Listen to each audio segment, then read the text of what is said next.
Hello and welcome into another episode of Locked On Wolves. It's time to dig in on two of the biggest question marks, or two of the biggest needs, really, the Timberwolves offseason. There needs to be a better effort to defensive rebound the basketball for the Wolves next season. It's time that gets fixed. And also more floor spacing, more perimeter shooting, more consistent perimeter shooting. Let's dig into that. Which players could be out? Which players fill that void? Could potentially fill that void for the Wolves next year. Let's dig into that a bit further. Welcome in. You are Locked On Wolves. You are Locked On Timberwolves, your daily Minnesota Timberwolves podcast. Part of the Locked On Podcast Network. Your team every day.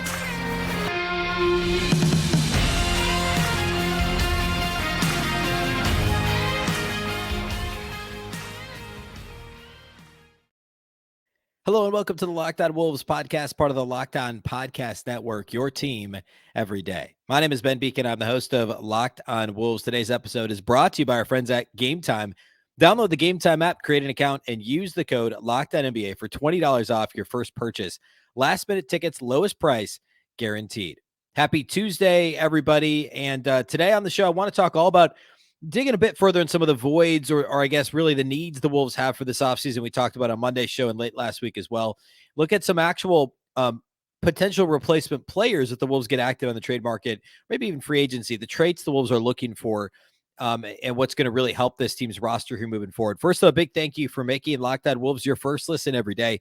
Locked On Wolves is free and available everywhere, including YouTube, as well as all of your favorite audio platforms. Wherever you like to listen to podcasts, you can find Locked On Wolves. Also, along with all of our other Minnesota Locked On podcasts, you can watch on the Locked On Sports Minnesota app on both Roku and Amazon Fire TV. More great local sports coverage 24/7, and it's free. Download the Locked On Sports Minnesota app today on Roku and Amazon Fire TV. You can also follow on Twitter at Locked On T-Wolves, and also at my account, which is at Beecken, and that's with two B's, two E's, CKEN.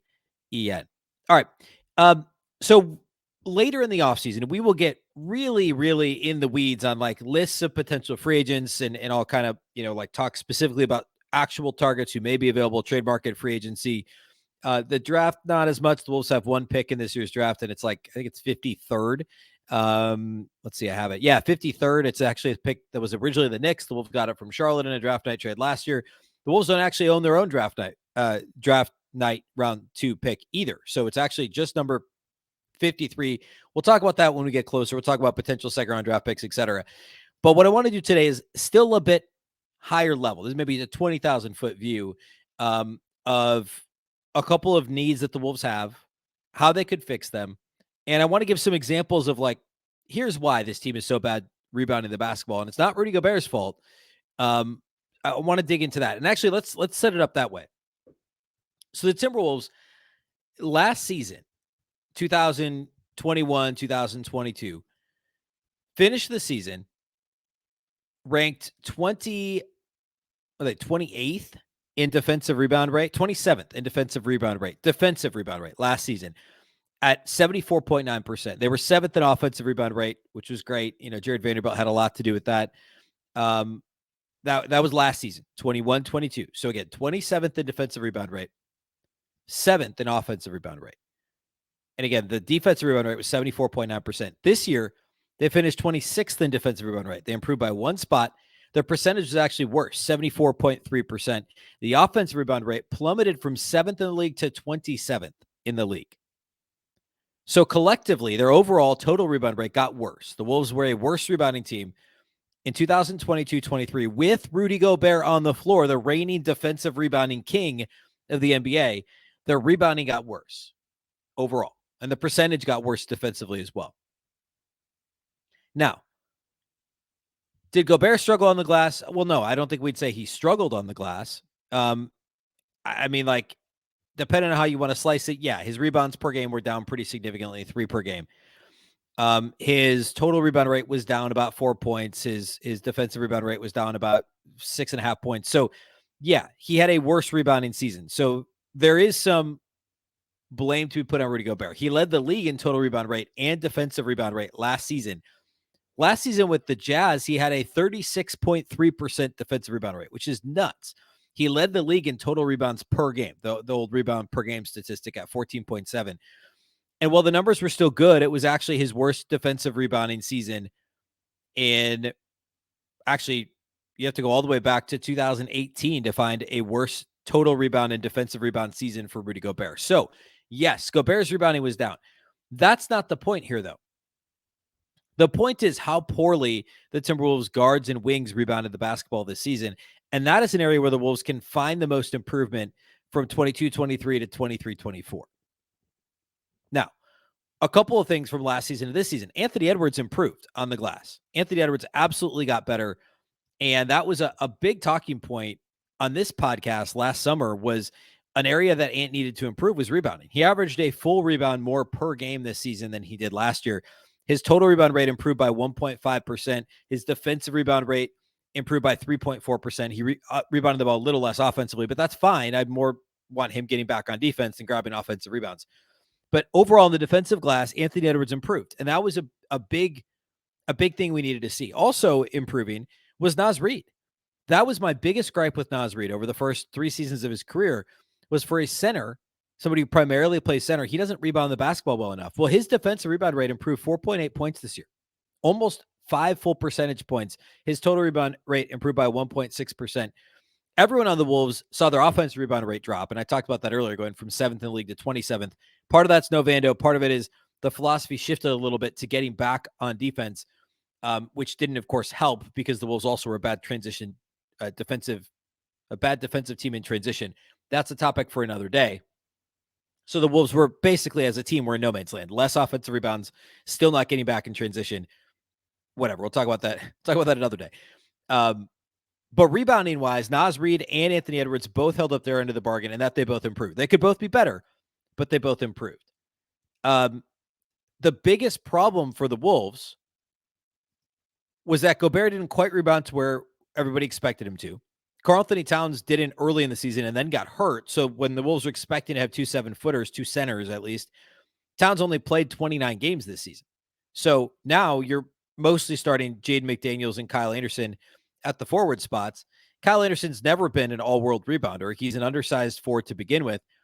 And his rebound rate was, again, not anything to write home about. He was, 10.5%, 16.9% of the defensive glass. Fine. Not bad for a combo forward, but for your starting 4, that's a little bit low. And it's not really Kyle Anderson's fault.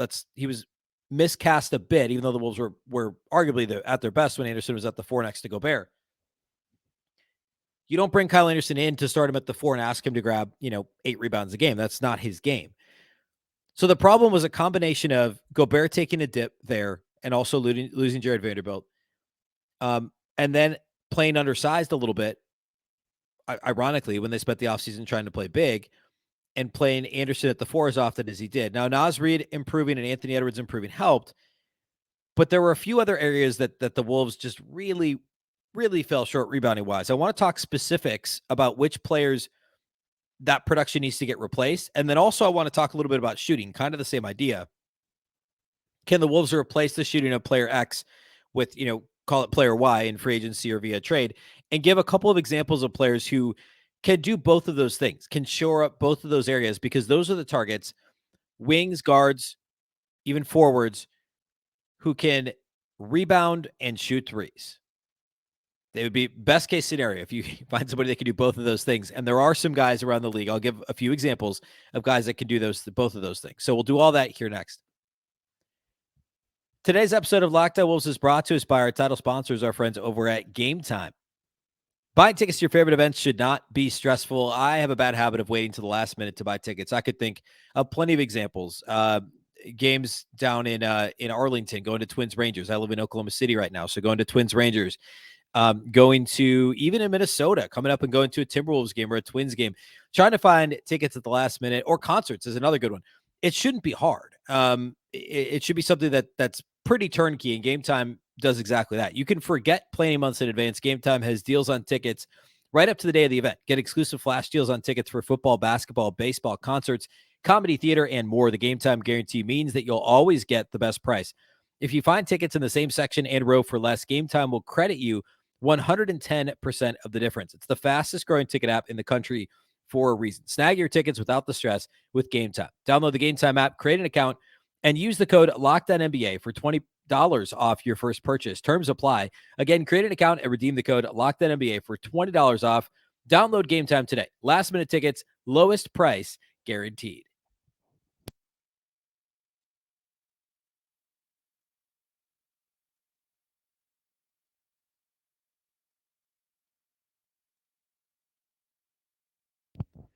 A big thank you once again for making Locked On Wolves your first listen every day. Of course, every dayers will be back again tomorrow. We're here every day through Friday.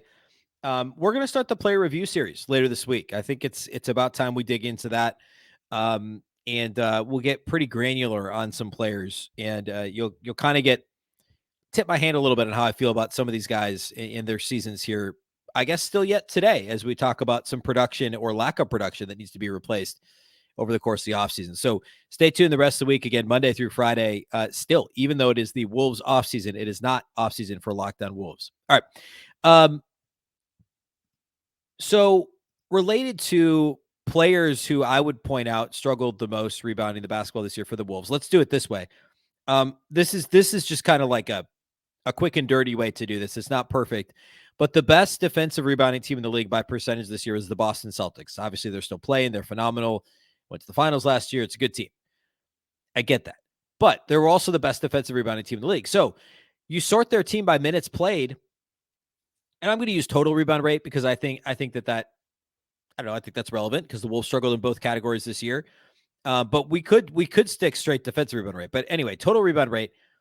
Jason Tatum has a 13% total rebound rate, and Jaylen Brown has a 10.4% total rebound rate. Those are the two highest minutes getters for the Boston Celtics. The Timberwolves' highest minute getter this year was Anthony Edwards. He had a 9% total rebound rate, so lower than Jaylen Brown. There's no reason why Jaylen Brown should be grabbing rebounds at a higher rate than Anthony Edwards.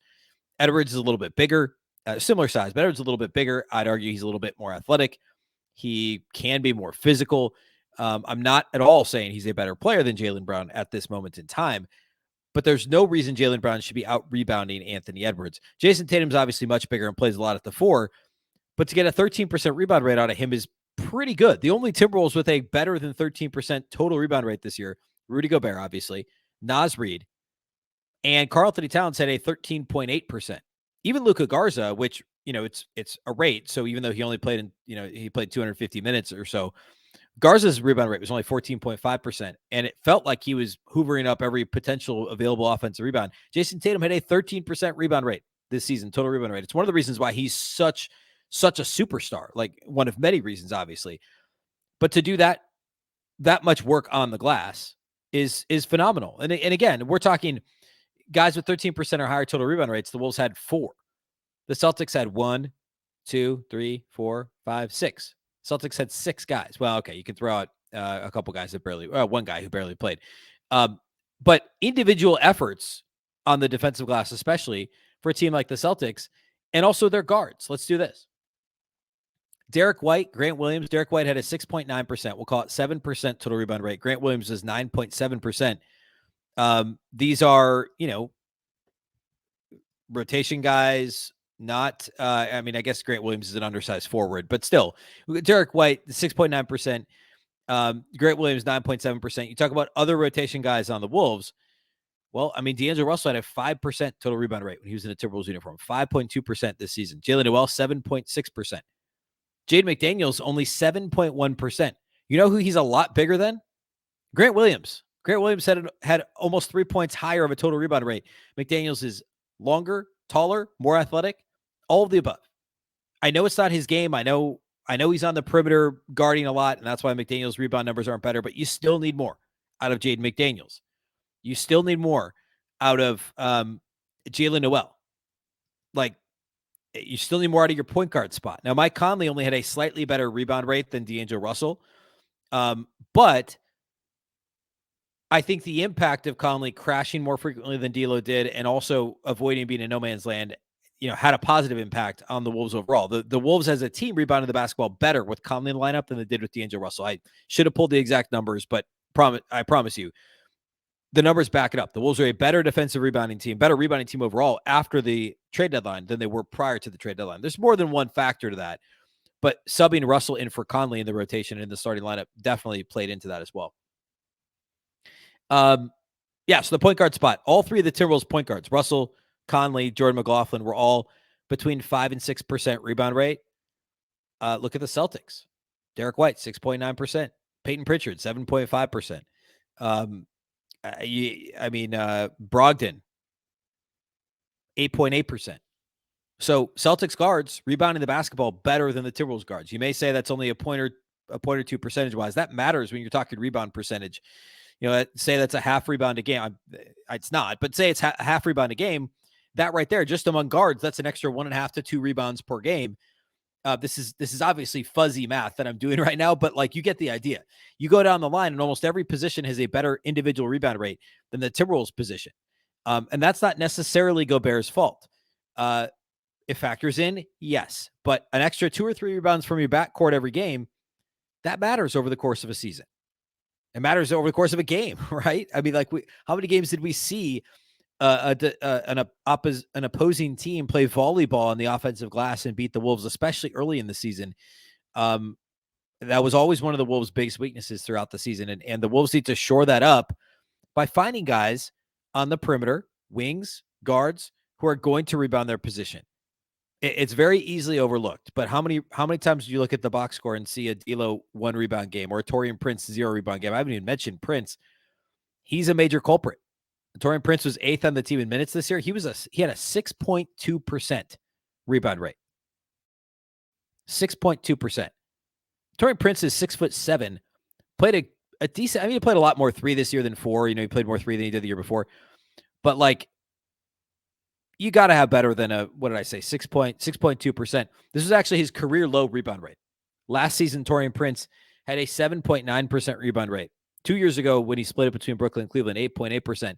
In Brooklyn, 10.6% the year before that. For his career, even including this year, 8.4%. He was just 6.2% this year on the glass. I mean, Taurean Prince was a major culprit. Speaking of, let's talk a little bit about shooting. And Taurean Prince, Jordan McLaughlin, Jalen Noel, Nickeil Alexander-Walker, all guys who the Wolves needed more out of in general this year. And I guess Prince shot the ball fine, but shooting and rebounding, all players that had shortcomings in those areas that the Wolves need to try and improve upon their production next year, whether it's those players or some combination. Some of those guys will be back, some won't, I would guess. Or whether those actual players improve or the Wolves replace them with players that can do those things. So what I want to do next is cite exactly what I mean by that, where these guys each individually struggle the most, and then give examples of guys out there who can do that, who can do both of these things actually. And they're not all attainable, but it's the mold of a player that you're looking for. That would be a perfect fit with an Anthony Edwards, Rudy Gobert, Karl-Anthony Towns led team. So we'll do that here next. Today's episode of Locked On Wolves is also brought to us by our friends over at Prize Picks. Every day of the NBA playoffs and into the finals, one Prize Picks users will win a chance of becoming a millionaire. One entry played after 8 a.m. Eastern, that's 7 a.m. Central, will be randomly selected every single day. Whoever placed that entry will be given a 6-pick flex with the following payouts. 6 correct picks gets $1 million. 5 correct picks gets $80,000. 4 correct picks gets $16,000. Full details can be found at prizepicks.com/million. You must opt in at that link, prizepicks.com/million, to be eligible for the $1 million entry. Once you opt in, all you have to do is play the game like normal. You could be the lucky winner. How do you play the game like normal, you ask? Very simple. Pick 2 to 6 players, and if they'll score more or less than their Prize Picks projection, you can win up to 25 times your money on any entry. You're not competing against other people. It's just you versus the projections available in really any sport. Of course, the NBA, as playoffs are ongoing, MLB, NHL during the playoffs, college sports, whatever you like. You can make your entry in less than 60 seconds. Download the Prize Picks app or go to prizepicks.com to sign up and play daily fantasy sports. First-time users can receive a 100% instant deposit match up to $100 with the promo code LOCKEDON. If you deposit $100, Prize Picks will give you $100. If you deposit $50, they'll give you $50. Don't forget to enter the promo code LOCKEDON at sign up for an instant deposit match up to $100.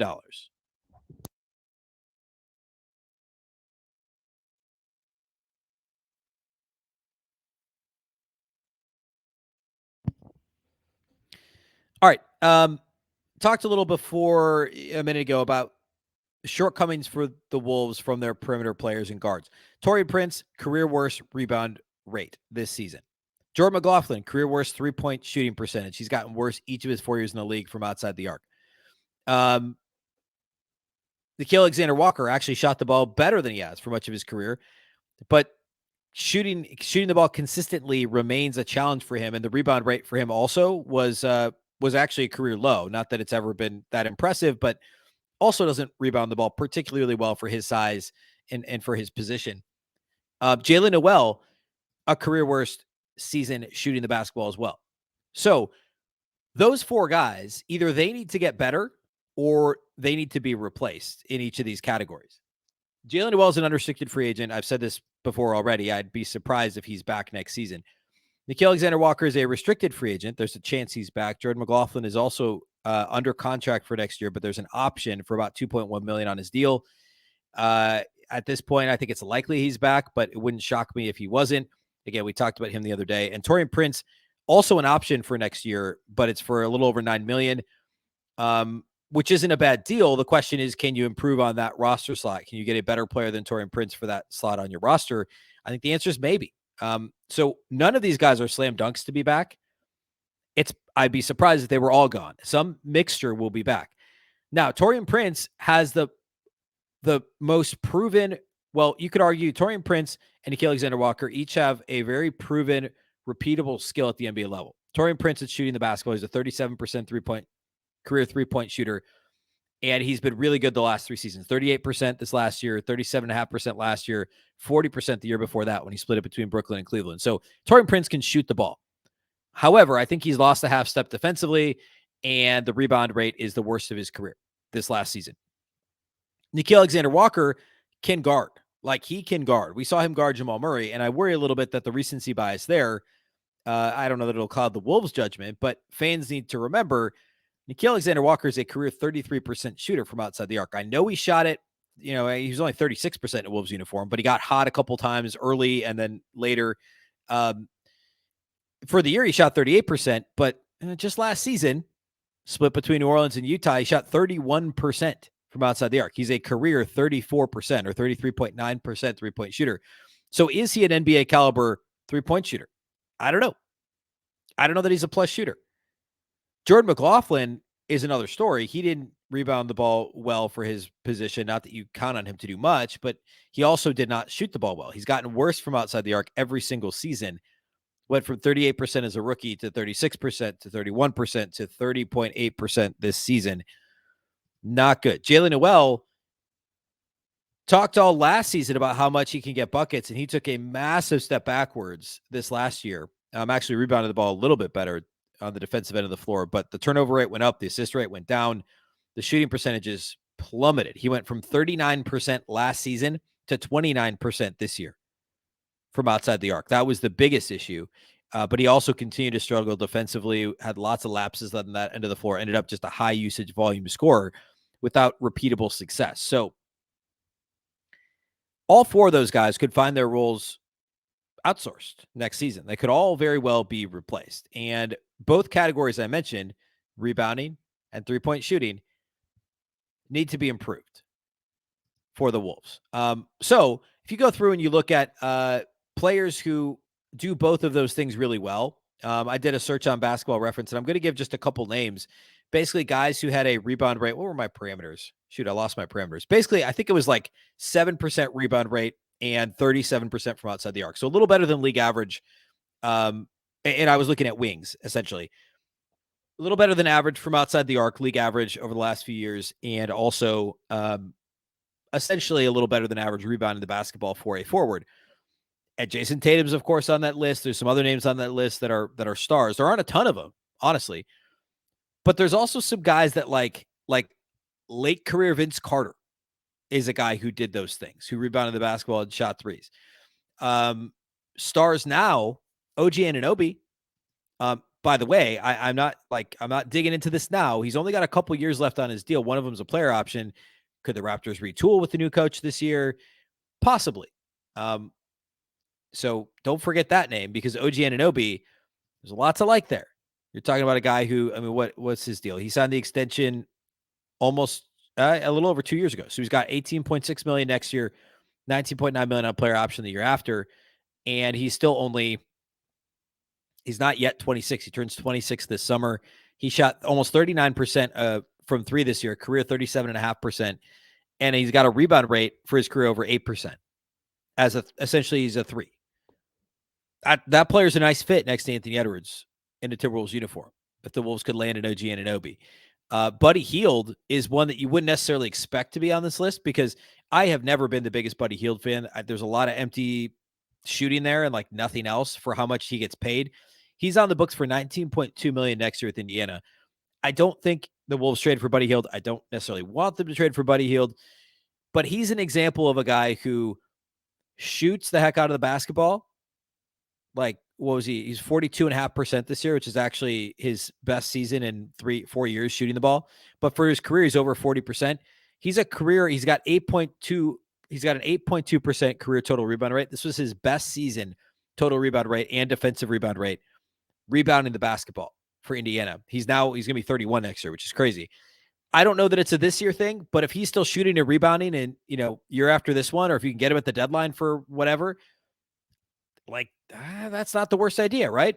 Doesn't obviously solve your defensive problem, whereas OG Anunoby can defend. So that's a bit of a different conversation. Here's a name, a player that was teammates with Rudy Gobert and Mike Conley, Royce O'Neal. Now, Royce O'Neal's got, what does he have? I guess only 1 year, $9.5 million left on his deal. Royce O'Neal could do both of those things, right? I mean, he's a guy who almost 3/4 of his shots, more than 2/3 of his shot attempts come from three. He's got a 10% career, 9.9% total rebound rate, 9% this year.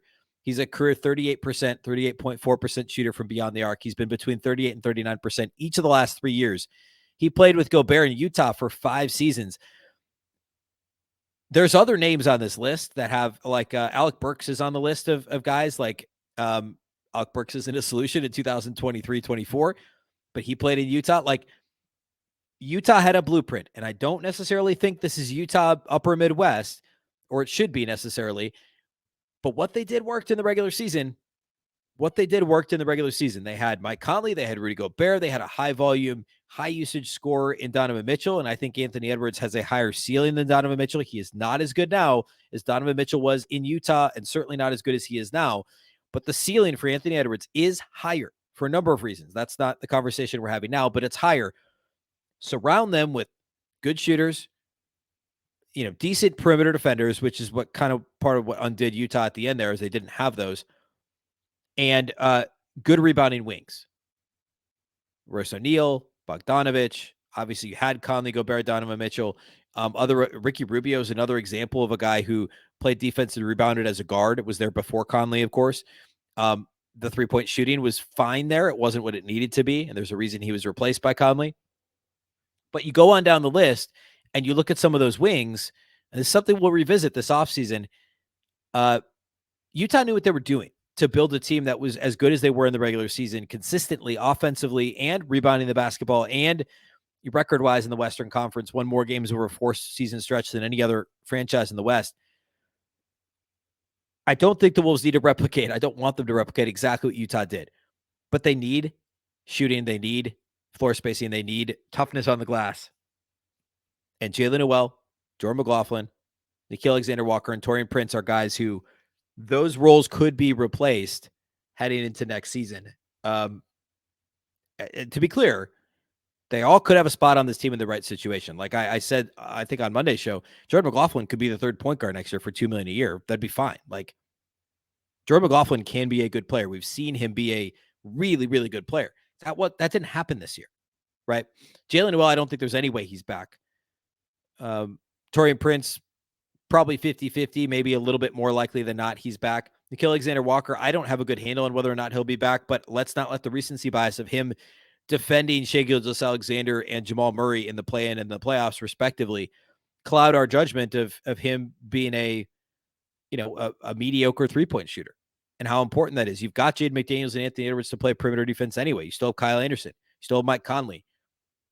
Obviously, the depth mattered this year with perimeter defense. You needed Alexander Walker in the playoffs, but can you find somebody that shoots the ball a little bit better? Something to keep in mind. All right, Wednesday, we're going to launch into player reviews, unless anything else crazy happens between now and Wednesday, and who knows. But the plan is to start those the rest of this week. We'll as we get into next week, do maybe one per day. End of rotation guys, bench guys, two-way guys. We'll do a segment and a half on each guy instead of a full show. So that's how we'll spend the next several days here. Of course, NBA playoff basketball is ongoing, so that's a ton of fun. Make sure you're following and subscribe to this show wherever you listen to podcasts. A big thank you to those of you that do make Locked On Wolves your first listen every day. Of course, free and available everywhere, including your favorite audio platforms, on the Locked On Sports Minnesota app, on Roku and Amazon Fire TV. And also follow on Twitter at Locked On T-Wolves and also at Beecken with 2 B's, 2 E's, CKEN. Of course, the Locked On Wolves podcast is part of the Locked On Podcast Network. Remember, the Locked On Network is your local experts on all the biggest stories. Once again, I'm Ben Beecken. This is the Locked On Wolves podcast, and we'll catch you next time.